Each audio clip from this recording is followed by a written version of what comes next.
বহুমাত্রিক বাংলাদেশ প্রতিপাদ্য নিয়ে আগামীকাল পর্দা উঠছে বাঙালির প্রাণের উৎসব অমর একুশে বইমেলা ২০২৬-এর।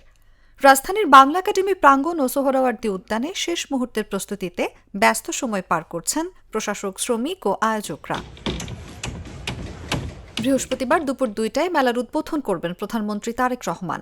লিলি আল্ট্রাসফট সিরাম জেল, যা গভীর থেকে স্কিনে দেয় ৩ গুণ সিরাম হাইড্রেশন। সিরাম জেল হাইড্রেশনে ব্রাইট থাকো সব সিজনে। এ সময় তিনি বাংলা একাডেমি সাহিত্য পুরস্কার প্রাপ্তদের হাতে সম্মাননা তুলে দেবেন। এবারের বইমেলা চলবে আগামী ১৫ই মার্চ পর্যন্ত। সরেজমিনে দেখা যায় অধিকাংশ স্টল ও প্যাভিলিয়নের কাঠামো নির্মাণ শেষ পর্যায়ে। কোথাও শেষ মুহূর্তের রঙের প্রলেপ, কোথাও গ্রাফিক্স ও আলোকসজ্জার কাজ চলছে জোরে সোরে। কমিক্স আর্ট, দেয়ালচিত্র ও সৃজনশীল নকশায় সেজে উঠছে প্রকাশনা সংস্থাগুলোর স্টল। আমাদের কাজ প্রায় শেষের ভেতরে তবে আজকে হারবেন আর কি, আর 2 দিন লাগবে।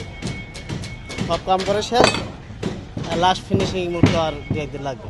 কালকে তো কিছু সময় বন্ধ থাকবো, তারিখ দিয়ে আসার কিছু সময়, তারপরে আবার শুরু হবে। কিন্তু আরও তো যে কাজ আছে 2-3 দিন পারি কিনা খুব সন্দেহ আছে।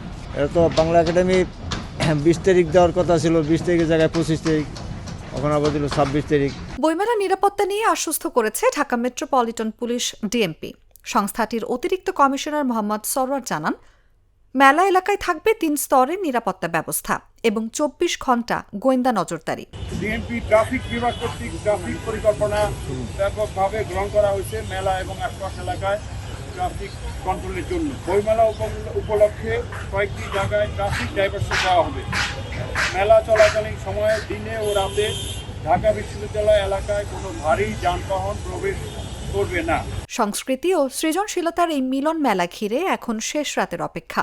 নতুন বইয়ের ঘ্রাণে মুখর হতে প্রস্তুত রাজধানী, অপেক্ষায় অগণিত বইপ্রেমী। নিউজ ডেস্ক, জাগো নিউজ।